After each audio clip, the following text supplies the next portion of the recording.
Сәлем барлықтарыңызға, сіздермен бірге мен Анар. Бүгін біз Pinduoduoмен бизнес тақырыбын қозғайтын боламыз. Pinduoduo мен үшін ол үлкен мүмкіндік. Не только Pinduoduo, негізі 1688-де Taobao-мен басталған болатын. Олар маған үлкен мүмкіндік. Сіздер үшін де солай болғанын қалаймын. Себебі оны білген болсаңыздар, сіздер оны пайдаларыңызға жаратып, ақша табу жолдарын қарастырсаңыздар болады. Онымен бизнес жасау мүмкін бұл жағдайда. Тіпті ақшаларыңыз жоқ болса да бизнес бастап кетуге болады. Қалай десеңіздер, қазір мен сіздерге 2-3 тәсіл айтатын боламын. Және де осы мүмкіндікті жоғалтып алмай, сіздер де бірдеңелі бастап, кейін мен сіздермен мақтанып отыратын болам деп үміттенемін. Осындай мүмкіндікті қолдарыңыздан жоғалтып алмаңыздар. Карго ұзақ келеді екен, шыдамай кеттім, тастап кеттім деген ол барлық адамның қолынан келеді. Ал жасап кету, бірдеңе бастап кету, ол өте сирек адамның қолынан келеді. Сол үшін сол сирек адам сіздер деп ойлаймын. Мен де солай бәрін алыңдар, барлықтарыңа Pinduoduo керек деп реклама жасамаймын. Мен тек сол барлығы жасағысы келетін, бизнес бастағысы келетін, немесе шынымен де тиімді жолмен зат алғысы келетін адамдарға ғана пайдалы болғанын қалаймын. Кеттік, ары қарай. Pinduoduoмен бизнес қалай мүмкіндіктер бар. Сіздерге мен бірінші тәсіл айтайын, Pinduoduoмен қандай мүмкіндік бар екен. Ол бірінші тәсіл өзіңізге алған заттан 2 штук зат алдырду. Ондай кезде мүмкіндігі жақсы болады. Неге? 2 немесе 3 штук зат алған кезде тағы да үстіне скидка қосыла түседі. Мысал ретінде бір ғана шапканы келтірдім. Сіздер оны корзиналарыңызда тексеріп көрсеңіздер болады. Қай заттан 2 алсам маған пайдалырақ, 3 алсам пайдалырақ. Сіздерге ол шыға бастайды, сол кезде сіздер көріп отырасыздар. Мысалға, мына шапканың ішінде жылы флис матасымен бар. Ол бір шапка 18-де 45 юань, ал 2 алатын болсаңыздар, ол 17-де 45 юанға түседі. Сонда сіздер 2 юань ұтасыздар, ол дегеніміз 5,4% экономдайсыздар деген сөз. Одан бөлек юаньдармен сөйлемей, былайынша қазақшаға теңгеге аударып көрейік. Мен примерно 20 юань дедім, оны біз 1400 теңге. Бұл шапка 1400 теңге. Ал біздің Қазақстанда олар ең аз 3,5 теңге. Білмей 3,5 теңге табыласыздар ма, табылмайсыздар ма? 3,5-нан басталып 5.000, 6.000-ға дейін барады. Қазіргі бағалар өте қымбат. Сіздер оны алдыртқан кезде 2 алу арқылы достарыңызға, құрбыларыңызға, жан-жағыңыздағы баста сондай адамдарға ұсынсаңыздар болады. Менде осындай шапка бар, баласы барларға, немесе инстаграмға салсаңыздар болады. Менде распаковка, осындай шапкалар келді. Біреу артық алғысы кететін адамдар жазыңыздар, бағасы 3,5 теңге, немесе 4.000 теңге деген сияқты. Бірақ зат болғаннан кейін адамдар міндетті түрде, кім менде алып қалайын да, Айжан, маған берсейші деген сияқты сондай ойлар болады. Бірінші тәсіл, ол өзіңізге алған заттан 2-3 штук артық алу, және оны басқаларға ұсыну. Содан да сіздер көресіздер, болашақта менен сатушы шығады ма, мен ұсына алады ма екенмін, таласып жатыр, осы заттан тағы да алдыртайын деген сияқты уже сұраныс болғанға қарай көре бастайсыздар. Және де екінші тәсіл, ол алдын ала заказға алу. Менің стористарымды көріп жүрген болсаңыздар, мен на заказ заттар аламын. Яғни алдын ала заказ беремін, ақшаларын алам, предоплата 100% алам мен, өйткені 50-70% мен алып жүргім келмейді, мен 100% алам, өйткені мен өте арзан баға ұсынамын. Қымбат баға ұсынбаймын, сол үшін мен 100% аламын да, соған затты аламын да, арғысы доставкасына күтіп отырамын. Енді кеттік, алдын ала заказ алу үшін не істеу керек? Достарыңызға, құрбыларыңызға, жұмыстағыларға, немесе қай жақта таныстарыңыз бар, подружкаларыңызға аласыз да айтасыздар. Мысалға, мына шапканы келтірдім. Мына шапка қара. Мынаяқта 7.998 теңгеден тұр. Мен саған оны 4.000 теңге, немесе 4,5 теңгеге алдыртып бере алам дейсіздер. Сосын олар деп келсіп, сізге ақшасын аударады, 50% аудару мүмкін, 100%, оны да өзіңіз шешесіз. бірақ міндетті түрде предоплата алу керек, өйткені ол адам келгеннен кейін айнып қалуы мүмкін. Ой, жоқ алмаймын, мен маған ұнамайды деген сияқты. Бірақ осы жақтан көрген бір заты болса, вау, мынаны қарашы, мен 16 мыңға көріп тұрмын, сенде қанша дейді, сіздер көресіздер оны 10 мың теңгеге, бірақ оған сіздер 10 мың теңге екен демейсіз, не істейсіз, 12 мың деп өзіңіздің қоса алатын бағаңызды доставкамен бірге қосасыз. Мысалға мына мен шапканы есептеп берейін. Бұл шапка бізде Пиндодода 1476 теңге тұрады екен. Сіздер оның грамын примерно мен 400 грамм деп есептедім.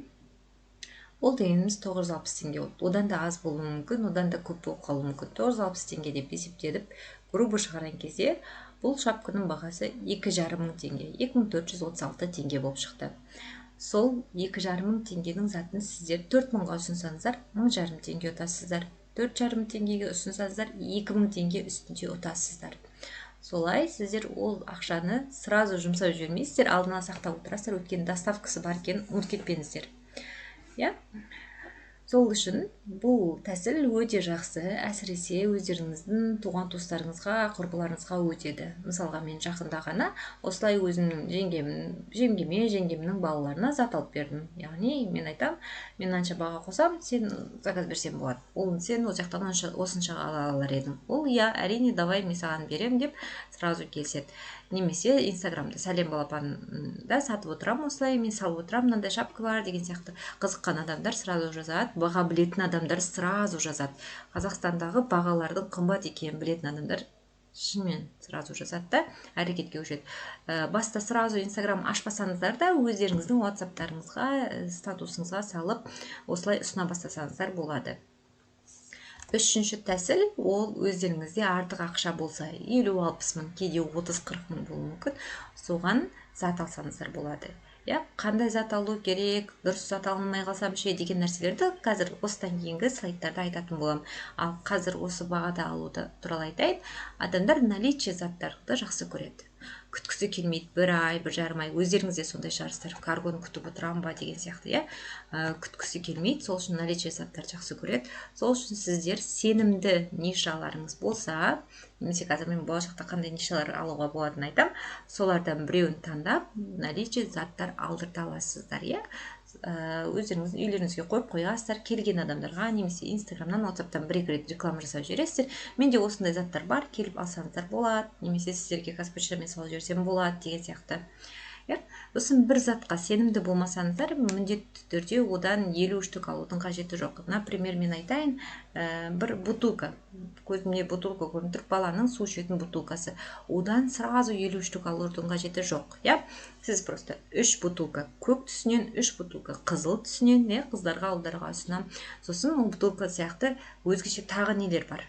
Сол балалар тамақ жейтін алдына тағып қоятын слюнявщик болуы мүмкін. Мысалға ұсынып жатырмын. Және де оның қасында не болуы мүмкін, балалардың бамбуковый ыдыстары болуы мүмкін, тамақ жейтін деген сияқты.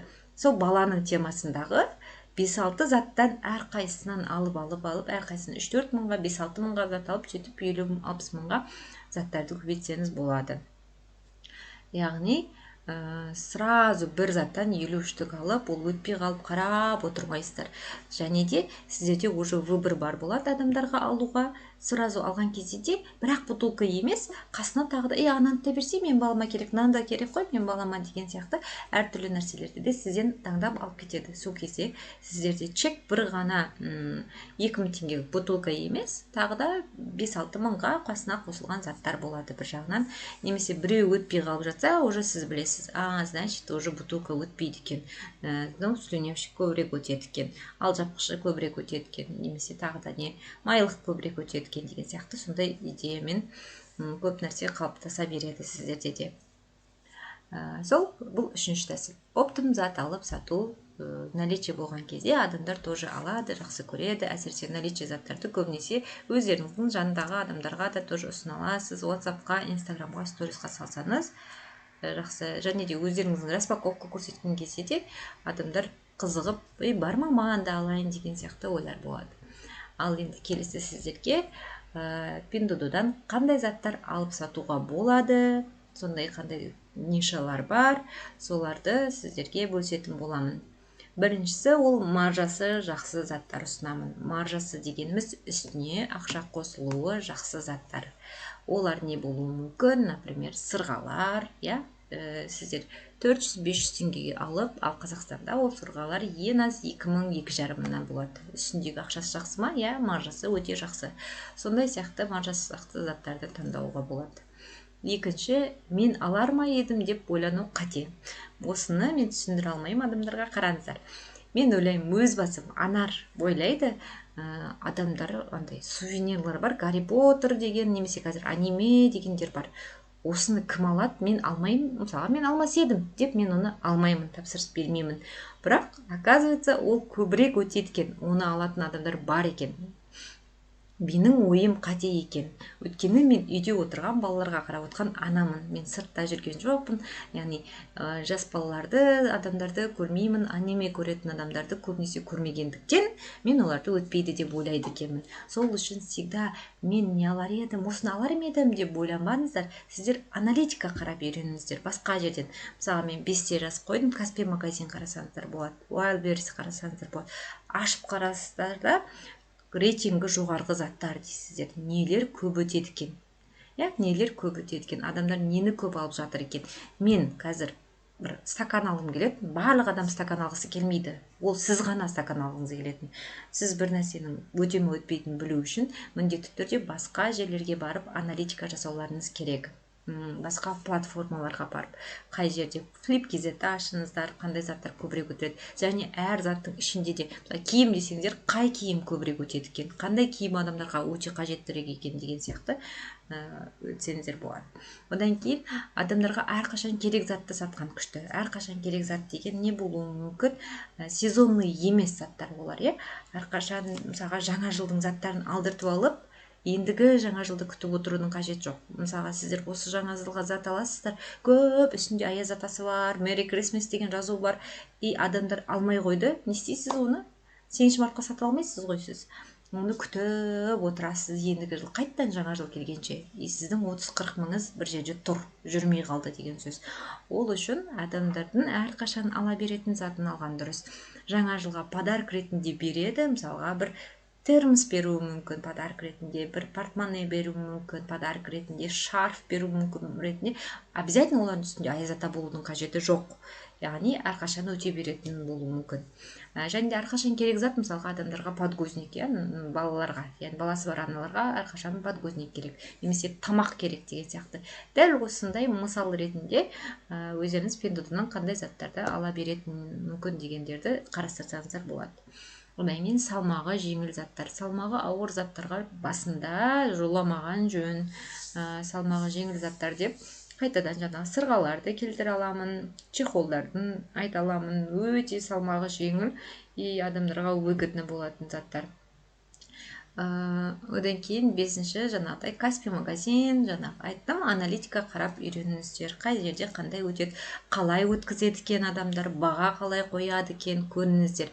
Шошып, ойбай, мынандай баға қояды екен демей, өздеріңіз де соған ұқсас баға қойып үйреніңіздер. Өйткені бұл рынок деп аталады. Рынокта адамдар еңбегі үшін алады көбінесе бағаны. Негізі еңбегі дегенде қараңыздар, сіздер үйден сатқан кезде баста 6000 затын 4,5 мыңға сатуларыңыз мүмкін, неге? Өйткені сіз үйдесіз, ойлайсыз, бірақ бұл жерде сіздің еңбегіңіз кетіп жатыр, жаныңыздағы балаларыңыз сізге қарап жатыр. Сол үшін ол еңбекті бағаламай қоймаңыз. Біз ойлаймыз ғой, бір магазинде сатып тұрса, магазин сатушына береді, ақша светіне төлейді, арендаға төлейді деп. Дәл солай сіздер де негізі осының бәрін төлейсіздер. Арендаға төлеп жатсыздар, сіздер артық свет қолдануыңыз мүмкін, сіздер артық энергияңызды қолдануыңыз мүмкін, балаларға қарай алмай, соған көп қараған болуыңыз мүмкін. Осының бәрі ақша ретінде есептеп қараған жөн. Сол үшін аналитикаларды, магазиндерді бәрін тексеріп жүріңіздер. Кеттік, қандай заттар Pinduoduoда енді әрқарай мен ұсына аламын. Біріншісі ол үй заттары. Үй заттары және жеңіл болған заттар болу керек. ол жинақылық сыйлайды, адамдардың көзін қызықтырады екен. Және де осы жолы Wildberries'та ең көп өтетін заттардың ішінде, яғни электроника санамаймыз. Электроникамен мүлде айналыспаймыз, өйткені Қытай бізге электроникасын жібермейді, оны алып келгенмен түсінбейміз де. Өйткені шетелге шығатын электроника бөлек, Қытайдың ішінде қолданатын электроника бөлек. Үй заттары дедік, үй заттары Wildberries'те ең көп өтетін зат екен деп айттым.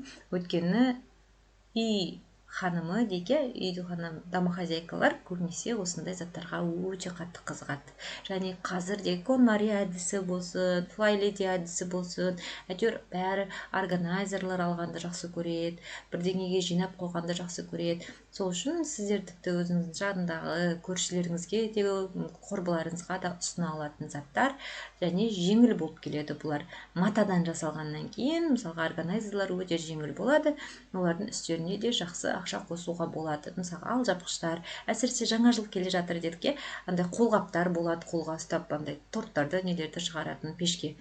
Сондай қолғаптар жаңа жылға сыйлық ретінде подарить етуге болады, әдемі подаркаларға орап. Одан кейін тағы ұсынатын бұл аксессуарлар мен бижутериялар. Бұлар тақырыбы бітпейтін тақырып, өйткені қыздар әдемілікті жақсы көреді, қыздар бұдан бас тарта алмайды.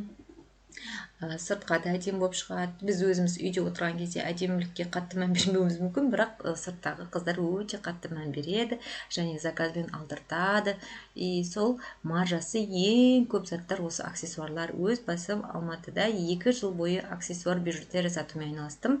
Қазақстанның топ блогерлері, қазір білетін шығарсыздар, Аида Серикова, Достаня деген сияқты әртүрлі топ блогерлер бар. Солардың барлығымен жеке-жеке жұмыс жасаған едім. Мирия Абилева деген бар, тағы кім, Дика Шоу дейді, сондай қыздардың барлықтарымен аксессуар бижутерия беріп, бартерға айналысып, өте күшті сауда болған еді Алматы қаласында тұрған кезде. Өкінішке орай қазір Өскемен қаласында тұрамын да, Алматы қаласында өте күшті сауда бар. Міне, сіздерге суреттерін қойып қойдым. Аксессуар бижутерияға не болуы мүмкін? Заколкалар, сырғалар, мойынға тағатын браслеттер, немесе зажимдар, краптар, резинкалар, резинка ленталар, абадуктар, шарфтар деген сияқты неше түрлі очкилер бар, сағаттар бар. Бұлардың барлығы өтеді, шынымен өтеді. Өйткені әсіресе бокс жасасаңыздар болады. Бокс деген білесіздер, сыйлық коробкалары жаңа жылға осындай әртүрлі бижутериямен деген сияқты.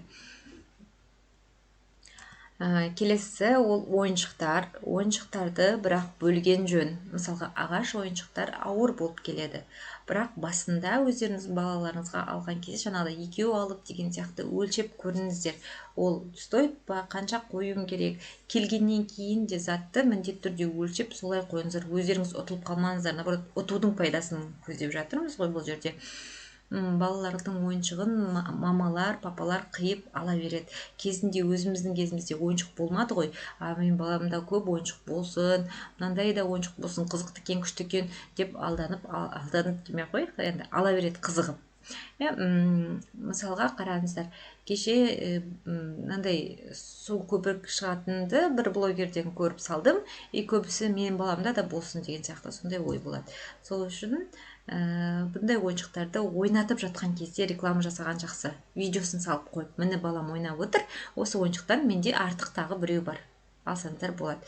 Мысалға, мынау бала ойнап отқан пішіндер бар ғой, 3 бұрыш, 4 бұрыш деген сияқты. Солына мен кеше ғана базардан 4,5 мың теңге көрдім. Ол ең арзан баға, сол жерде сататын 4,5 мың теңгеге көрдім. Оны примерно 1,5-2 мың теңгеге алдыруға болады. Сондай бағада сата аласыздар. Яғни 4,5 мың теңге, 4 мың теңге деген сияқты. Тіпті 1000 теңге қостым деген пайданың өзі күшті деп ойлаймын. Келесі ол киімдер. Киімдерде ең қатты ескеретін нәрсе ол размер. Размерлерімен сай келмей қалуы мүмкін. Өйткені қытайлықтар бір размер, тіпті кейде 2 размер артқа жүреді. Өз басым S размерін киемін, бірақ мен қытайлықтардың L размерін, M размерін алып жатам. Өйткені маған үнемі тар болып қалады. Ал кішкентай балалардың размері шақ болады. Өйткені аналар кішкентай балалардың размерлерін біледі. қанша. Мысалға менің балам 4-те болса да 3-4 деген жастағыны киеміз. Ал кейбір балалар бар 4 жаста 4-5 жастағы балалардың киімін киеді. Соған қарай аналар өздерінің балаларының размерін айтады. Балалардың киімін анықтаған кезде удобно, және де балалардың киімі жеңілірек өзіміздің киімге қарағанда. Ал қыз балаларға немесе басқа да ер адамдарға сататын болсаңыздар, оверсайз заттар алған жақсырақ. Оверсайз деген мысалға бір футболка тұр, немесе куртка тұр оверсайз, қазір иығы жоқ, сондай бар ғой. Стандарт немесе размерлері, сондай размердегі заттар алған жақсы. Өйткені адамдарға ұсынылған кезде де айтасыз, бұл оверсайз немесе бұл стандарт, сондай размер. Яғни бұның S, M, L жоқ деген сияқты. Одан кейін мимими заттар, мимимишный заттар әйтеуір сатылады ғой көп жерде. Мен де бұл заттарды түсінбейтін едім кезінде, сол жаңағы айттым ғой, блогерлермен жұмыс істедім деген кезде осындай заттар сұраған кезде мен шок болған едім. Мынандай қарасаңыздар, мынау светильник сияқты осындайдың басқа түрін алдырттым, 3-ақ штук алдырттым, бір күннің ішінде үшеуі де өтіп кетті. Бір күннің ішінде үшеуі де өтіп кетті. Адамдар сондай заттарды алып құрбыларына немесе жігіттер қыздарына алғандар болды, сондай подарки алғанды жақсы көреді екен. Оказывается, ондай заттар да өте жақсы өтеді екен. Және де салмағы жеңілін, әдемісін таңдап сатқан жөн. Сосын сыйлыққа болғаннан кейін стандарт бағалар болады. Мысалы, қазір сыйлықтың стандарт бағасы 5 мың, 10 мың, 15 мың деген сияқты сондай бағалар бар. Сол бағаға сәйкестендіріп сатқан жақсы. Мысалы, 3,5 мың теңгеге зат сататын болсаңыз, жанына тағы да бір 2,5 мың теңгелік бірге екі нәрсені қосып, бірге ұсынсаңыз, күштірек болады. Одан кейін сыйлықтар бітпейтін тақырып. Жаңа жыл келе жатыр, алдымызда 8 наурыз, әр күн сайын туған күн бар деген сияқты. Сыйлықтар әр кез бола алатын, термостар болуы мүмкін, например, портмонені қойып қойдың, немесе осылардан бірге бокс жасауға болады, коробка подарок жасауға болады. Неше түрлі андай нелер алдыруға болады, светильниктер алдыруға болады, сувенирлер алдыруға болады, неше түрлі әдемі. Соларды бірге бокс жасап сатсаңыздар болады. Бокс сату тоже өте күшті нишаның бірі. Мен қазір Өскеменде сата алмаймын, бірақ Алматыда өте күшті саттым. Күніне 3-4 бокс сататын едім. Өткен туған күндер болады, күшті, бастысы рекламыңыз жақсы болу керек. Өйткені күнде подарка іздейтіндер бар. Және де мысалға мен Өскемендемін, Алматыдағы подружкама подарка іздейтін болсам, іздеймін. Алматы подарки деген, подарки Алматы деген сияқты іздеймін. Сіздер де солай қай қаладасыздар, солай жазып қойсаңыздар жақсы болады. Подарки Ақтөбе, подарки Өскемен, подарки Астана деп жазып қойсаңыздар, сіздерді міндетті түрде тауып алады да заказ беретін болады, дайын бокстарыңыз бар болса. Сосын қазір осындай шоппер сумкалар өте хит болып жатыр. Білет жарсыздар, неше түрлі суреттері бар, қазақша оюлармен бар, қазақ қыздардың суреттерімен бар. Бұл шопперлар қазір болмауы мүмкін, бірақ 8 мартқа дейін сезоны келеді. Сіздер қазір заказ беріп бастасаңыздар, 8 мартқа дейін емес, жаңа жылға дейін келіп қояды. Адамдар сыйлық ретінде бір-бірлеріне ұсына алады. Әсіресе алматылықтар тағы да айтайын, күн жылы болғаннан кейін шопперларды көп ұстайды. Әдемі стильно жүретін қала Алматы, Астана ғой. Сол үшін осы шопперларды да көп алады. Өте жеңіл болады. Жақсы маржа қосуға болады. Мен сияқты арзанға сатпаңыздар. Мен өзімді ұсынбаймын, мен өте арзанға сатам. Олай жасамаңыздар. Өйткені сіздер бір күні сатқыларыңыз келмей қалады. Дым пайда жоқ, қарап жатсаңыздар деген сияқты. Менде де сондай дым пайда жоқ, қарап жатырмын деймін да, енді сол себепті Каспий магазинге кіргім келіп жатыр. Каспий магазинде әр клиентпен сөйлесіп отырмайсың, жақсы жері. Адамдар заказ береді. Сол үшін сіздерде де болашақта бәлкім бірге Каспий магазин талқылап отырамыз деп ойлаймын. Және де сумкаларды да оны сіздер өздеріңіздің қоса алатын, сата алатын құрбыларыңыз болса, тоже күшті бір ниша болып табылады. Ең соңғы бір нәрсе, ол сатуға қиын болатын заттар. Осы заттарды сіздерге ұсынбаймын және сатпаңыздар деп айтатын едім. Олар бірінші шыны заттар. Ол шыны заттарға ыдыстар болуы мүмкін, шыны сувенирлар болуы мүмкін, шыны вазалар болуы мүмкін, шыны люстралар болуы мүмкін. Бұл заттарды өзіңізге алмаңыз демеймін. Өзіңізге алып, проба көріңіздер баста. ал басқа біреуге сатуға, ұсынуға бірінші сразу осы заттарға кіріспеңіздер. Өйткені Қытайдан келем дегенше карголар оны ары бері лақтырады. Олардың да кінәсі емес, оны қашанғы бүйтіп мынаның ішінен мындай зат бар деп ұстап жүрмейді ғой. Бірақ менің осы күнге дейін бірде-бір шыным сынып келген жоқ. Өте жақсы орайды, өте жақсы магазиндерге түстім деп айта аламын. Бірақ сынып келді деп жалып жасап жатқандар да бар. Одан кейін сертификат талап ететін заттарды ұсынбаймын. Өздеріңізге алыңыздар, өздеріңіз сенімді болып тұрсаңыздар, бірақ басқаларға әзірге сатпаңыздар. Мысалға бренд заттар болуы мүмкін. Брендтің ол жақта репликалары бар. Сол үшін ол заттарды да баста сатпауды ұсынамын. Одан кейін күміс заттар болуы мүмкін, косметикалар болуы мүмкін. Косметикалардың да мысалға әрқайсысы сертификат керек. Мысалға мен косметика деп айтқанда, уходовый косметикадан кәдімгі джем салушн деген осы жақта 800 теңге тұратын маскаларды ояжлықтан 250 теңгеге алдырдым. Кәдімгі Кореяның таза сертификаттары бар, бірақ мен оларды басқаларға сатпаймын, бірақ өзім қолданамын. Өте жақсы, шынымен де олар бар. Одан кейін салмағы ауыр заттар, оларға қайтадан жаңағы ыдыстар болуы мүмкін, мебель бір нәрсе болуы мүмкін. Мебель дегенде де вешалкалар ілетін неше түрлі, оларды да баста ұсынбаймын. Бірінші өздеріңізге алып, килограммын өлшеп, удобно ма, сатуға ыңғайлы ма, ыңғайлы емес па, өздеріңіз өлшеп алсаңыздар болады. Ыдыстардың ішінде кәдімгі қазандар, сковородка болуы мүмкін, сондай ауыр заттар. Оның ішіне аяқ киім де кіруі мүмкін. Аяқ киімнің бірақ жақсы жері размер келеді. Және сантиметрмен өлшейтін күшті астында кестесі болады міндетті түрде. Сол кестені ұсынсаңыздар адамдарға. Аяқ киім осы күнге дейін бірде-бір аяқ киім менің размеріме келмей қалғаны жоқ. Барлығы келіп ровно келді. Осы яғни сатуға болатын нишалар, немесе осыны қалай сіздер өздеріңіздің адамдарда сатсаңыздар болады деген ұсыныс. Сіздерге пайдалы болды деген үміттемін. Және де тағы да сұрақтарыңыз болса, жекеге сұрауларыңызды сұраймын. Менің каналыма ютубқа тіркеліп кете салыңыздар. Өйткені бұл баста енді күшті дамып келатқан деп қояйын. ютуб каналы әлі де дамыта түсем деп ойлаймын. Сол үшін менің ютубымды да қолдап жүріңіздер. Рахмет, көп тамашалағандарыңызға, назар аударғандарыңызға, соңына дейін көргендеріңізге.